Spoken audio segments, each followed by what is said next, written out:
नमस्कार, मैं डॉक्टर रजनीश कुमार आप सभी का एक बार फिर से हार्दिक स्वागत करता हूं।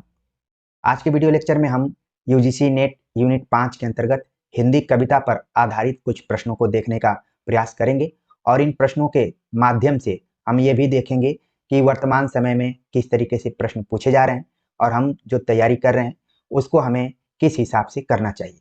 तो प्रिय विद्यार्थियों, मुझे पूरी उम्मीद है कि आखिर तक आप इस वीडियो को देखेंगे और उन प्रश्नों को भी देखने और समझने का प्रयास करेंगे कि किस तरीके से हमें हल करना है। तो चलते हैं, बात करते हैं सीधे प्रश्नों के ऊपर।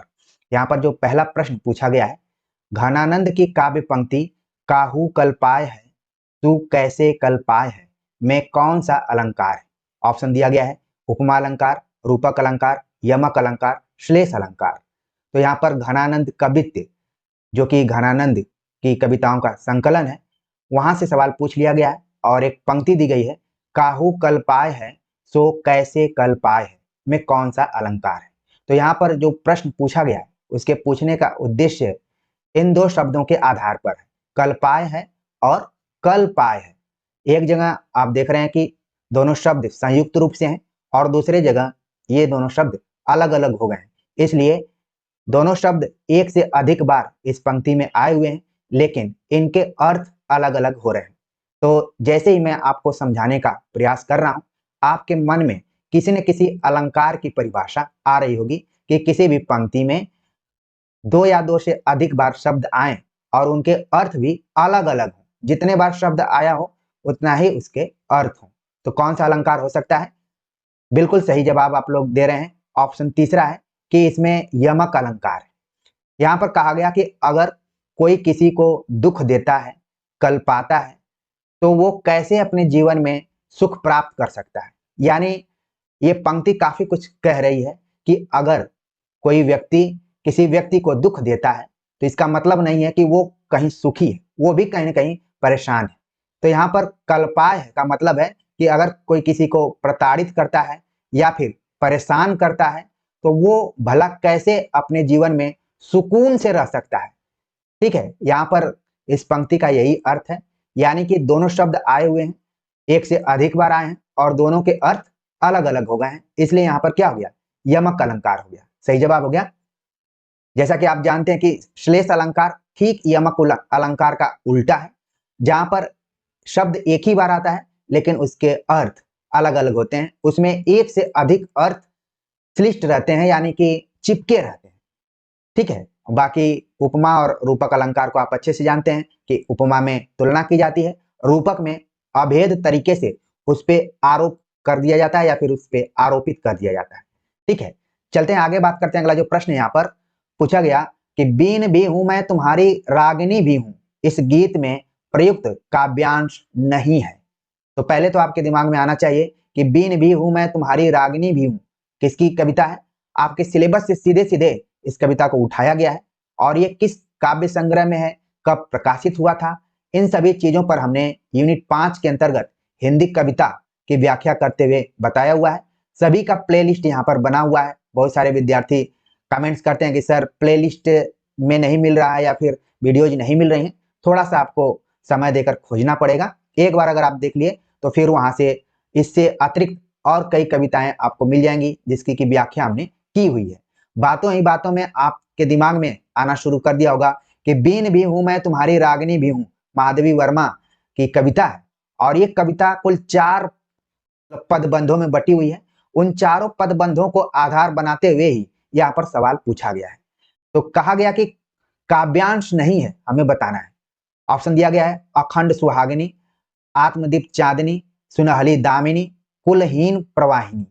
तो जैसा कि मैंने बताया कि 4 पदबंध में बटी हुई कविता है और हर पदबंध के जो की पॉइंट्स हैं उन्हीं को ऑप्शन में रखा गया है।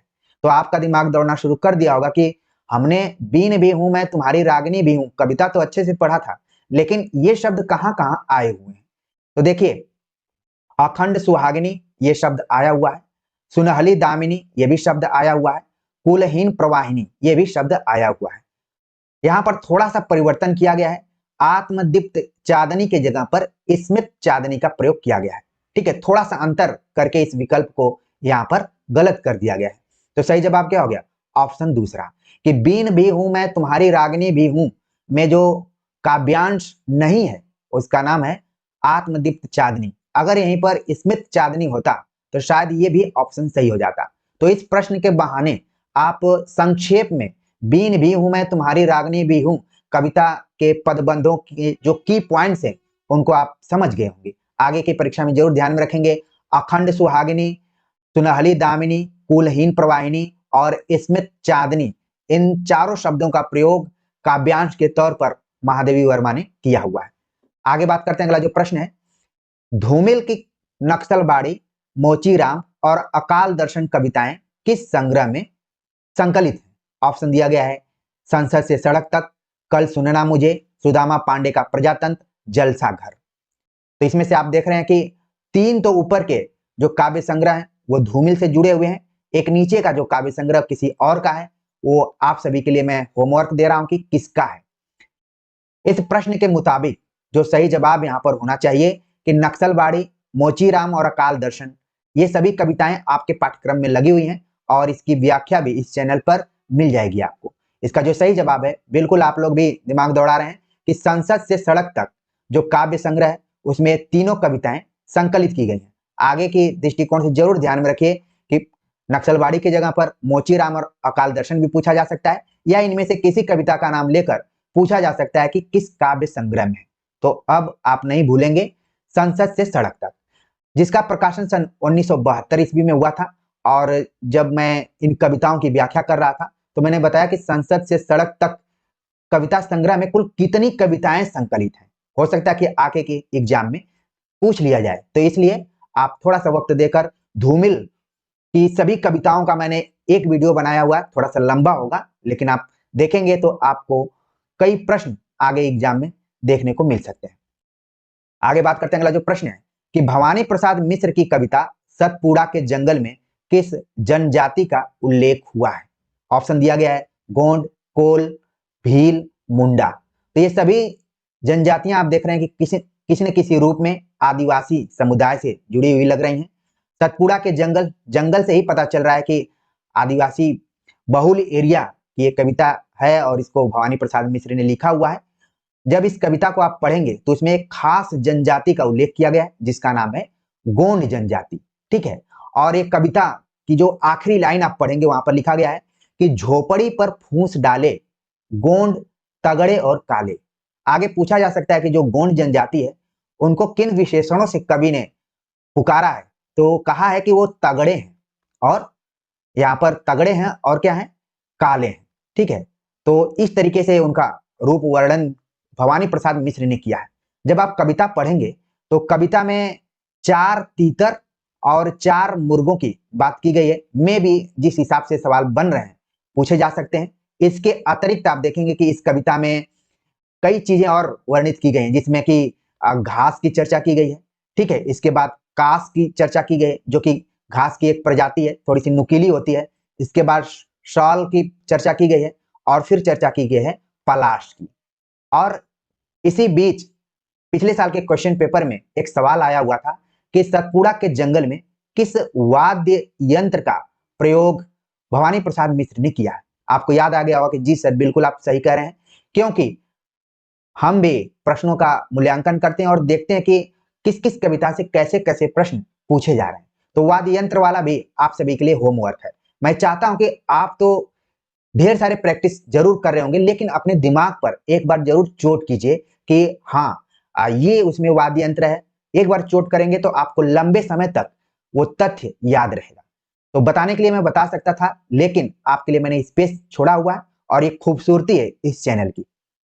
तो भवानी प्रसाद मिश्र ने सतपुड़ा के जंगल जो कि कविता प्रकाशित हुई थी 1956 में, ये कविता आई हुई थी जिसके बारे में हमने चर्चा भी की थी।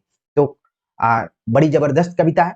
इसमें गोंड जनजाति की चर्चा भवानी प्रसाद मिश्र ने की हुई है। आगे बात करते हैं, अगला जो प्रश्न है पूछा गया कि कबीर की कविता पंक्ति बाजन देव बाजंतरी कली ककुही जनिछेड़ में बाजंतरी शब्द का अर्थ है। ऑप्शन दिया गया है बांसुरी, पिपहरी, वीणा, तुरही। तो यहां पर हमें बाजंतरी शब्द का अर्थ बताना है। और ये पंक्ति कहां से ली गई है? कबीर नामक जो पुस्तक है जो हजारी प्रसाद द्विवेदी द्वारा लिखी गई है, उसी से इस पंक्ति को उठाया गया है और कबीर के पद भी लगे हुए हैं। आपने पढ़ा होगा कि 169 से लेकर 209 तक इस तरीके के पद लगे, बल्कि 160 से लेकर 209 के बीच में पद लगे हुए हैं। उन पे हमने विस्तार से व्याख्या की हुई है, आपको बस देखने की जरूरत है, क्योंकि ये कविता पर मैं स्पेशल प्रैक्टिस सेट लेकर आया हूं। तो मेरा जोर है कि ऑलरेडी इन बिंदुओं पर हम चर्चा कर चुके हैं, आपको बताना जरूरी है। दोबारा आप इस तरीके से नहीं सुनेंगे कि मैं बार बार जोर दूं कि यहाँ पर बनाया हूं वहां पर बनाया हूं, क्योंकि ये थोड़ा सा नया प्रैक्टिस था, प्रयोग के तौर पर है, ताकि आप कविता से रिलेटेड जो भी क्वेश्चन पूछे जा रहे हैं उनको एक जगह देख लें। तो कबीर की कविता बाजन दे बाजंतरी में बाजंतरी का क्या अर्थ है? सही जवाब है ऑप्शन तीसरा, वीणा है। यानी यहां पर कहा गया कि वीणा को बजने दे, कली ककुही जनि छेड़।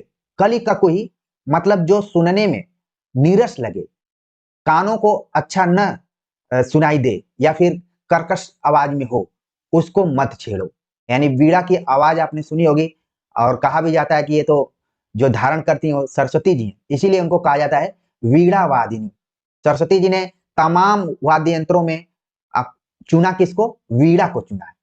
तो यहाँ पर कबीर दास अपने जो लोक के अनुभव के आधार पर कह रहे हैं कि बाजन दे बाजंतरी, ये जो वीणा है इसको बजने दो, इसी से हम उस सहस्त्रार्थ तक पहुंच पाएंगे। कली ककुही जनि छेड़, और कानों को खराब लगने वाली या निकृष्ट वाद्य यंत्र को मत छेड़ो। ठीक है, तो बाजंतरी शब्द का अर्थ आप इस स्टोरी के माध्यम से समझ गए होंगे कि वीणा है। आगे बात करते हैं, अगला जो प्रश्न है पूछा गया कि उर्वशी के स्त्री पात्र है। उर्वशी जो कि खंड काव्य के तौर पर है, रामधारी सिंह दिनकर द्वारा लिखा गया है। अब इसमें स्त्री पात्रों के बारे में पूछा जा रहा है। ऑप्शन दिया गया है सहजन्या, सुनंदा, स्वस्ति, चित्रलेखा, निपुणिका। तो आपका दिमाग दौड़ना शुरू कर दिया होगा कि हमने उर्वशी कविता को तो पढ़ लिया, लेकिन इसमें स्त्री पात्र कौन कौन से हैं, कौन कौन से हो सकते हैं? तो देखिए यहाँ पर जो है सहजन्या है एक स्त्री पात्र के रूप में, चित्रलेखा है और निपुणिका है। तो इसका जो कूट बन रहा है, नीचे सही उत्तर का चयन हमें करना है और कूट पर आधारित प्रश्न है। तो यहाँ पर देखिए कूट जो बन रहा है ए, डी और ई। अब हमें मिलान करना पड़ेगा कि ए, डी, ई किस में बन रहा है। तो सही जवाब हो रहा है यहाँ पर ऑप्शन तीसरा, केवल ए, डी और ई है। तो आगे के लिए जरूर ध्यान में रखिए, उर्वशी के और भी स्त्री पात्र हैं, लेकिन मुख्य रूप से सहजन्या, चित्रलेखा, निपुणिका। अब आपके दिमाग में आ रहा होगा कि ये सुनंदा और स्वस्ति किसके स्त्री पात्र हैं। तो देखिए सुनंदा नाम से तो कई लोगों ने लिखा हुआ है, ठीक है। इसमें मुझे एक कहानी याद आ रही है जैनेन्द्र कुमार की, आप लोगों को भी याद आ गई होगी, ठीक है, कि उस कहानी में भी मुख्य स्त्री पात्र के रूप में सुनंदा का जिक्र आता है। तो उर्वशी में कौन कौन से स्त्री पात्र हैं आप आगे के लिए जरूर ध्यान में रखिए, सहजन्या, चित्रलेखा, निपुणिका। चित्रलेखा एक उपन्यास है और उसकी भी पात्र के तौर पर है। निपुणिका भी एक उपन्यास है, उसकी स्त्री पात्र है। अब इन उपन्यासों का नाम मैंने नहीं लिखा है, लेकिन जब आप मेरे संगत में हैं तो आपके दिमाग में वो तथ्य छप गया होगा। इसी को कहते हैं कि न चाहते हुए भी जो तथ्यों का आपने संकलन किया है, बस जरूरत है उसको सही मार्गदर्शक के रूप में आगे बढ़ाने के लिए। आपके दिमाग में छप गया होगा चित्रलेखा और बाण भट्ट की आत्मकथा। आगे बात करते हैं, अगला जो प्रश्न यहाँ पर पूछा जा रहा है कि मुक्तिबोध की कविता अंधेरे में, मुक्तिबोध की कविता जो अंधेरे में पात्र के रूप में उपस्थित ऐतिहासिक व्यक्ति कौन कौन से हैं? ऑप्शन दिया गया है सार्त्र, टॉलस्टॉय, बुद्ध, तिलक, गांधी। तो जब आप मुक्तिबोध की कविता अंधेरे में पढ़ेंगे तो उसमें मुक्तिबोध ने फैंटेसी के माध्यम से 3-4 ऐतिहासिक व्यक्तित्वों का नाम लिया, जिसमें आपने नाम सुना होगा, टॉलस्टॉय का नाम लिया उन्होंने, तिलक का नाम लिया और गांधी जी का नाम लिया है। तो जो कूट बन रहा है यहाँ पर उसी तरीके से है कि सही उत्तर का चयन हमें करना है। तो देखिए प्रश्न कहां से बन रहे हैं, ज्यादातर प्रश्न उन कविताओं से बन रहे हैं जिन कविताओं की विषय वस्तु कहानी पर आधारित है, ठीक है, उसमें कोई ना कोई कहानी है। अंधेरे में पढ़ेंगे तो लगेगा एक कहानी चल रही है, उर्वशी पढ़ेंगे उसमें भी एक कहानी चलेगी जिसमें महाकाव्यात्मक रूप है। कामायनी की भी पंक्तियां इसी तरीके से उठाई जा सकती हैं, या फिर उसमें भी 4-5 पात्र हैं, उनको लेकर सवाल बनाया जा सकता है। तो कभी भी किसी भी कविता से इस तरीके से प्रश्न बन सकते हैं। इस बार बारी थी अंधेरे में मुक्तिबोध की कविता का कि इसमें कौन कौन से ऐतिहासिक पात्र हैं। तो इसमें टॉलस्टॉय का नाम आ जाएगा, तिलक का नाम और गांधी का नाम। तो जो कूट बन रहा है BDE बन रहा है। तो हम नीचे देखते हैं कि BDE किसमें है, ऑप्शन तीसरा इसका सही जवाब हो रहा है। ठीक है, इसी तरीके से आप जब रिवीजन कीजिए कविताओं का तो इसी एंगल से देखिए कि सवाल पूछा जा सकता है। आगे बात करते हैं, अगला जो प्रश्न है पूछा जा रहा है कि आमुख के अनुसार कामायनी की कथा सृष्टि में जयशंकर प्रसाद ने किन पुस्तकों से सहायता प्राप्त की थी। तो कामायनी जयशंकर प्रसाद द्वारा लिखी गई है और उसमें जयशंकर प्रसाद ने खुद आमुख नाम से, अक्सर आप किताबों में देखते हैं तो भूमिका शब्द का प्रयोग किया जाता है, लेकिन जयशंकर प्रसाद ने अपनी कामायनी पुस्तक में आमुख नाम से शुरुआत किया है और उसमें बताया है कि हमें कामायनी लिखना क्यों जरूरी लगा, कामायनी लिखने के पीछे कौन सी प्रेरणा रही। ठीक है, तो यहाँ पर जयशंकर प्रसाद के मूल टेक्स्ट पर आधारित एक क्वेश्चन पूछा गया है कि आमुख में किन किन पुस्तकों की सहायता ली, और इस पर हमने वीडियो बनाई हुई है जयशंकर प्रसाद की दृष्टि में कामायनी की भूमिका को लेकर। तो देखिए इसमें ऑप्शन दिया गया है मुंडक उपनिषद, कठोपनिषद, शतपथ ब्राह्मण, छांदोग्य उपनिषद, ऋग्वेद। तो जब आप उस भूमिका को पढ़े होंगे, अपने से भी पढ़े होंगे, तो उसमें आप पता कर लेंगे कि कामायनी का नाम कामायनी क्यों पड़ा, ईड़ा को क्या कहा गया, मनु को क्या कहा गया और किन किन पुस्तकों का उल्लेख है। तो देखिए यहाँ पर जो पुस्तकें हैं उसमें पहले नंबर पर है शतपथ ब्राह्मण, दूसरे नंबर पर है छांदोग्य उपनिषद और तीसरे नंबर पर है ऋग्वेद। इन तीनों पुस्तकों की सहायता ली है जयशंकर प्रसाद ने। और जानते हैं कि जल प्लावन की घटना के बाद मनु बचे हुए हैं और उनके मनोविकारों का 15 सर्गों में चित्रण जयशंकर प्रसाद ने किया है। चिंता से शुरुआत होती है और अंत होता है आनंद से। तो प्रिय विद्यार्थियों, इस रचना से आप सभी ने क्या सीखा कि कोई भी आप काम करने जाते हैं तो पहले शुरू होती है चिंता, और उस काम में अगर आप लग जाते हैं अंत तक तो आनंद की प्राप्ति आपको होनी ही होनी है। तो देखिए प्रश्न के बहाने थोड़ा सा आपको मोटिवेट भी यहाँ पर होना है। तो सही जवाब क्या हो रहा है यहाँ पर, CDE जो ऑप्शन बन रहा है वही इसका सही जवाब होगा, ऑप्शन तीसरा इसका सही जवाब है। आगे बात करते हैं, अगला जो प्रश्न है जो कि मिलान पर आधारित है। सूची 1 का सूची 2 से मिलान करना है, काव्य पंक्तियां हैं और रचनाओं का नाम दिया गया है। ठीक है, तो यहाँ पर एक क्वेश्चन थोड़ा लंबा हो रहा है इसलिए मैं थोड़ा छोटा कर देता हूं। यहाँ पर पंक्तियां जो दी गई हैं कि विवशता किससे अपनी कहूं, जननी क्यों न बनूं बहुकातरा, एक पंक्ति हो गई। फिर दूसरी पंक्ति है कि स्नेहहीन तारों के दीपक श्वास शून्य थे तरु के पास, धसो इनमें डर नहीं है मौत का यह घर नहीं है, नींद का जल स्रोत है छाया सघन है, नींद श्यामल मेघ है शीतल पवन है। तो ये पंक्तियां दी गई हैं और इधर पुस्तकों का नाम दिया गया कि प्रथम रश्मि, उर्वशी, प्रिय प्रवास, सतपुड़ा के घने जंगल यहाँ पर दिया हुआ है, जबकि कई जगहों पर आप पढ़ते हैं कि सतपुड़ा के जंगल। ठीक है, तो यहाँ पर देखिए अब ये आपके पाठ्यक्रम से सभी रचनाएं ली गई और आपका कर्तव्य बनता है कि इन रचनाओं को पढ़ें। और हमने प्रथम रश्मि, सतपुड़ा के जंगल, प्रिय प्रवास, उर्वशी सब पे चर्चा की हुई है।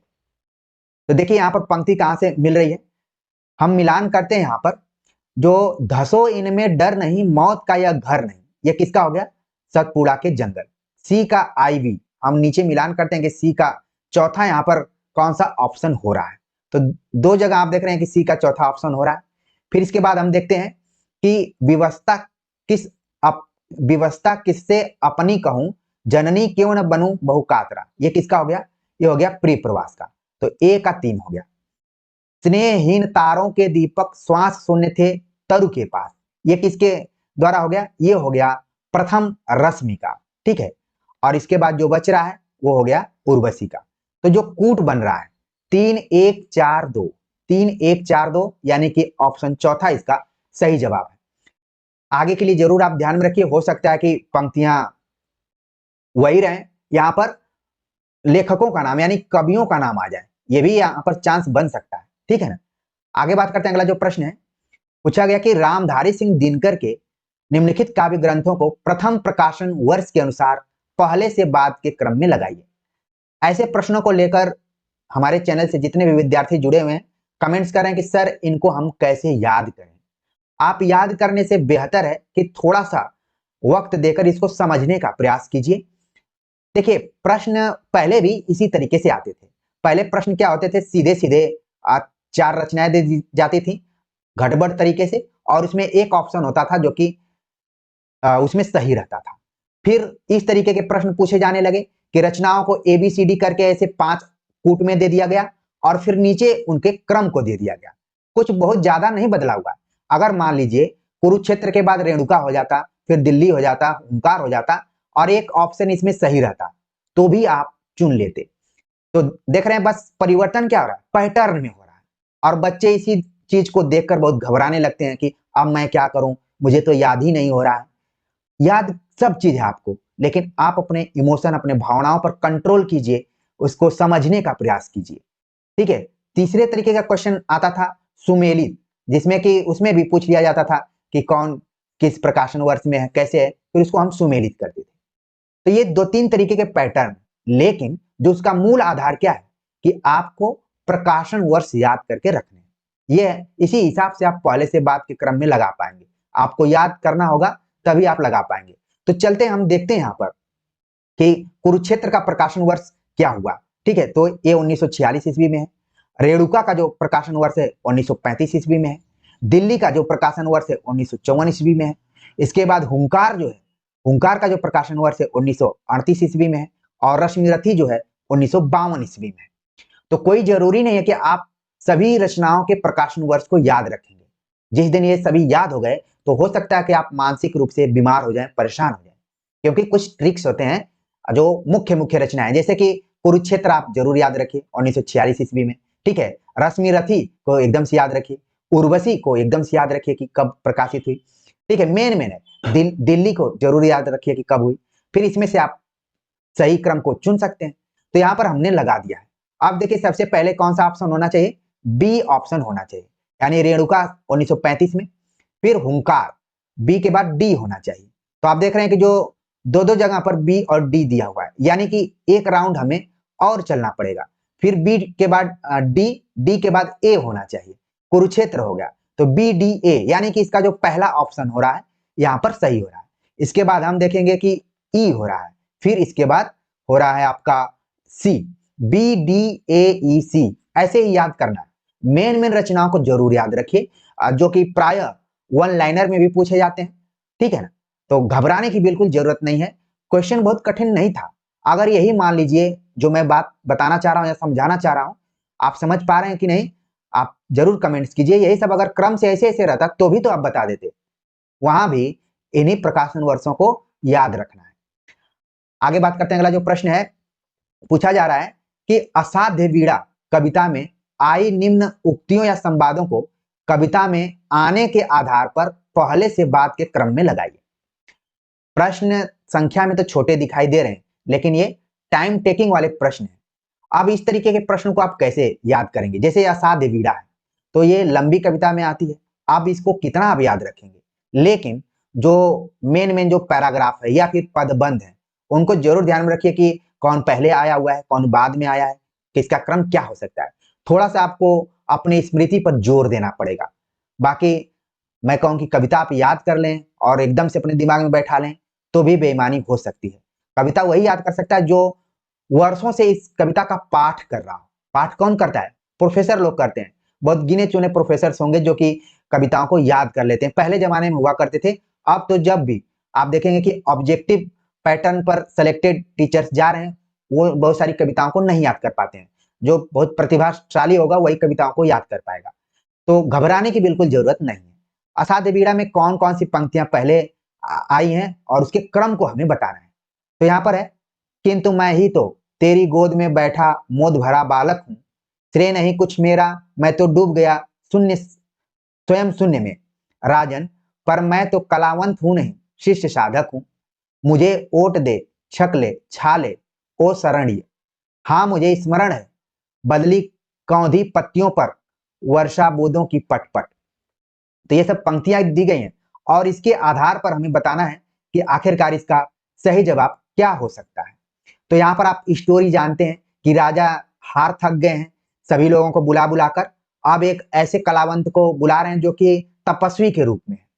तो क्या है, आता है वो और कहता है कि राजन, पर मैं तो कलावंत हूं नहीं, शिष्य साधक हूं। प्रिय विद्यार्थियों, इन पंक्तियों से आपको भी अपने जीवन में सीखने की जरूरत है। कभी भी अपने को कलावंत नहीं मानना है। ये नहीं मानना है कि मैं सब कुछ जानता हूं या फिर मेरे आगे कोई नहीं है। आपको हमेशा शिष्य साधक के रूप में रहना है। तो यहाँ पर आते ही जो केश कंबली हैं वो राजन से यही कहते हैं कि मैं तो कलावंत हूं नहीं, शिष्य साधक हूं। तो पहले नंबर पर हो गया। फिर है बीड़ा को देखते हैं, बताया जाता है कि ये बीड़ा है और जाकर उठाकर लाते हैं। तो खुद से बात करते हैं, जिसको कि एकालाप कहा गया है। और बात करते हैं कि किंतु मैं ही तो तेरी गोद में बैठा मोद भरा बालक हूं। ऐसा बालक जो किसी चीज को लेने के लिए रोता गाता है, खासतौर से लड्डू का अर्थ यहाँ पर आप लगा सकते हैं। तो बीड़ा से ही बात करें कि मैं तो तुम्हारे आगे कुछ नहीं हूं, मैं तो एक बालक हूं, छोटा बालक हूं, कुछ नहीं जानता हूं। तो दूसरे नंबर पर हो गया। इसके बाद है कि याद करते हैं कि ये बीड़ा कैसे कैसे बनी हुई है। तो कहते हैं कि हाँ मुझे स्मरण है, ये सब चीजें याद करते हैं। तीसरे नंबर पर हो गया। इसके बाद कहते हैं कि मैं तुम्हारे शरण में आ गया हूं। ये बड़ी खास विशेषता है। कोई चीज अगर आप जानना चाहते हैं, आपके अंदर जिज्ञासा है, सीखने की ललक है, तो आप शरण शरण में चले जाइए, समर्पित हो जाइए। तो ये चौथे नंबर पर आ गया। और पांचवें नंबर पर है जब वो बीड़ा को बजा देते हैं और जितने लोग वहां पर उपस्थित हैं वो बीड़ा की ध्वनि को अलग अलग, जिसके मन में जो चल रहा है उसी चीज को महसूस कर रहा है। और कहा जा रहा है सब लोग खुश हैं। लेकिन यहाँ पर केश कंबली कहते हैं कि श्रेय नहीं कुछ मेरा, मैं तो डूब गया था स्वयं शून्य में। एक वीडियो हमने बनाई थी कि अपने सफलता को अपने मंत्र से आप प्राप्त कीजिए। यहाँ पर देखिए वही है। कैसे सफल हुए, यहाँ पर केश कंबली को भी नहीं पता चल रहा है कि आखिरकार ये सब हुआ कैसे। उन्होंने कहा कि श्रेय नहीं कुछ मेरा, मैं तो डूब गया था स्वयं शून्य में। तो प्रिय विद्यार्थियों, इस प्रश्न के माध्यम से मुझे लग रहा है कि मैं पूरी कविता आप सभी को बता दिया कि कैसे इसकी शुरुआत होती है और कैसे उसका अंत होता है। और इस कविता को मैंने बड़ी ही आत्मीयता से व्याख्या की हुई है। वक्त मिले, क्योंकि मुझे आप सभी के वक्त की बड़ी चिंता है कि आपके पास है कि नहीं है। तो वक्त मिले तो जरूर आप देखिएगा। और अगर आप कमेंट्स करेंगे तो मैं यूजीसी नेट की जितनी भी कविताएं लगी हुई हैं उनकी पंक्ति वाइज व्याख्या करूंगा। क्योंकि मुझे कई बार लगता है कि कविता पढ़ाना बहुत आसान नहीं है, बोरियत होने लगती है। लोग व्याख्या सुनते सुनते इसकी करके आगे बढ़ जाते हैं। तो आप लोग कमेंट्स कीजिए कि जरूरत है तो मैं इस पे काम करूंगा और स्वभावतः मैं करता रहूंगा। ठीक है, तो इसका सही जवाब क्या हो रहा है यहाँ पर अगर हम मिलान कर लें तो सी हो रहा है, फिर ए हो रहा है, फिर ई हो रहा है, फिर डी हो रहा है, फिर बी हो रहा है। तो इस तरीके से जो सही जवाब यहाँ पर होगा ऑप्शन पहला इसका सही जवाब हो जाएगा। आगे बात करते हैं। अगला जो प्रश्न है, असाध्य बीड़ा के अतिरिक्त राम की शक्ति पूजा से आ गया है। इन कविताओं में आए हुए पात्रों को जरूर ध्यान में रखिए, क्योंकि ऊपर इसी तरीके से सवाल पूछा गया था। अंधेरे में से पूछा गया, उर्वशी से पूछा गया, तो इन लोगों से भी पूछा जा सकता है। अब यहाँ पर देखिए, राम की शक्ति पूजा कविता, इन पंक्तियों उक्तियों को कविता में आने के क्रम से पहले से बाद के क्रम में लगाइए। तो इसके लिए आपको कविता समय लेकर पढ़ना पड़ेगा, समझना पड़ेगा, तब आप उत्तर दे पाएंगे। कैसे है कि शक्ति की करो मौलिक कल्पना, है अमानिशा उगलता गगन घन अंधकार, केवल जलती मशाल, अन्याय जिधर है उधर शक्ति, नैनों का नैनों से गोपन प्रिय संभाषण। तो एक पंक्तियां दी गई हैं और ये भी लंबी कविता की श्रेणी में आती है। कहा जाता है कि इसमें कुल 312 पंक्तियां हैं। ठीक है, और शुरुआत कहां से हो रही है अब हम इसमें देखते हैं कि सबसे जो पहले नंबर पर यहाँ पर पंक्ति आ रही है वो आ रही है अमानिशा उगलता गगन घन अंधकार। वैसे तो शुरुआत होती है कि रवि हुआ अस्त ऐसे करके, लेकिन इस प्रश्न के बहाने पहले नंबर पर आ गया है अमानिशा उगलता गगन घन अंधकार। फिर दूसरे नंबर पर केवल जलती मशाल। फिर तीसरे नंबर पर नैनों का नैनों से गोपन प्रिय संभाषण। फिर चौथे नंबर पर अन्याय जिधर है उधर शक्ति, ये चौथे नंबर पे। और पांचवें नंबर पर है जब चारों तरफ से राम हार थक जाते हैं तो उनको भी मोटिवेशन की जरूरत पड़ती है, तो जामवंत कहते हैं। हालांकि राम की शक्ति पूजा पर हमने शॉर्ट नोट्स बनाया हुआ है, कम समय में आप कवर कर सकते हैं। जामवंत कहते हैं कि शक्ति की करो मौलिक कल्पना। तो ये पूरा क्रम यहाँ पर बन रहा है। क्रम क्या बन रहा है? बी सी ई डी और फिर इसके बाद A. B C E D A, option चौथा इसका सही जवाब हो रहा है यहाँ पर। ठीक है, ऐसे ही आपको करना है। और हर कविता याद कर लें, हर प्रकाशन वर्ष याद कर लें, ये संभव नहीं है। आगे बात करते हैं अगला जो प्रश्न यहाँ पर, जो कि कथन और तर्क पर आधारित है, कि नीचे दो कथन दिए गए हैं। नागार्जुन की कविता कालिदास में शकुंतला और दुष्यंत का उल्लेख है। सांप भरा तन प्रजातंत्र, यह काव्य पंक्ति रामधारी सिंह दिनकर की कविता रश्मि रथी की है। अब इसके आधार पर बताना है कि कौन सही है और कौन सा गलत है। तो कालिदास कविता आपके पाठ्यक्रम में लगी हुई है। जब इस कविता को आप पढ़ेंगे, ज्यादा लंबी कविता तो नहीं है, मीडियम में है। ठीक है, इस कविता को जब आप पढ़ेंगे तो इसमें कई पात्र हैं जिसको कि आप नोट कर सकते हैं। ठीक है, पहला तो यहाँ पर कालिदास से ही नागार्जुन पूछते हैं कि कालिदास सच सच बतलाना। ठीक है, तो पहले नंबर पर कालिदास है। फिर इसके बाद यहाँ पर आप देखेंगे कि इंदुमती का नाम आता है, इंदुमती और फिर अज। ठीक, इन दोनों का यहाँ पर है। फिर तीसरे नंबर पर यहाँ पर जो नाम आते हैं वो है शिव, शिव का भी जिक्र होता है। और एक समिधा नाम की लकड़ी, उसका भी जिक्र होता है, जो कि यज्ञों में ज्यादातर प्रयुक्त की जाती है। फिर चौथे नंबर पर यहाँ पर है कामदेव और रति का जिक्र हुआ है। ठीक है, इसके बाद पांचवें नंबर पर आप देखेंगे तो इसमें यक्ष का भी जिक्र हुआ है। तो ये कुछ प्रमुख पात्र हैं। कविता जो है कालिदास द्वारा लिखी, कालिदास पर आधारित नागार्जुन की कविता है। तो देख रहे हैं कि शकुंतला और दुष्यंत का नाम कहीं भी नहीं है। तो इस तरीके से ये कथन क्या हो गया? गलत हो गया। आप कैसे इस कथन को गलत कर रहे हैं? इस आधार पर करें कि कालिदास, इंदुमती, अज, शिव, समिधा, कामदेवरति, यक्ष, इन सभी का जिक्र किया गया है, लेकिन शकुंतला और दुष्यंत का उल्लेख कहीं भी नहीं है। और जो दूसरा कथन है कि शाप भरा तन प्रजातंत्र, ये पंक्ति जयशंकर प्रसाद द्वारा लिखी गई है और कामायनी की है। ठीक है, ईड़ा नाम का जो सर्ग है उसमें इसको उन्होंने लिखा हुआ है। तो देखिए इस तरीके से ये भी कथन क्या हो गया? गलत हो गया। यानी कि दोनों कथन गलत है। सही जवाब क्या हो गया? ऑप्शन दूसरा हो गया। तो प्रश्न को हल करने के लिए आप मूल टेक्स्ट को अगर अच्छे से पढ़कर जाते हैं और समझ कर जाते हैं तो निश्चित तौर पर आप हल कर लेंगे। ये सभी उन कठिन प्रश्नों में थे जो कि विद्यार्थियों को प्रायः परेशान करते हैं या फिर संकट में खड़ा कर देते हैं। तो प्रिय विद्यार्थियों, क्वेश्चन कम थे लेकिन प्रश्नों का जो रूप था वो बड़ा था। और हमने सोचा कि मैं कम पढ़ाऊंगा लेकिन समझाते हुए पढ़ाऊंगा, ताकि आपके दिमाग में एक बार चीज बैठ गई तो आप जीवन भर उसको याद रखेंगे। तो आप सभी के कमेंट्स का मुझे इंतजार रहेगा। मिलते हैं इसी तरीके के नए टॉपिक के साथ, तब तक के लिए नमस्कार।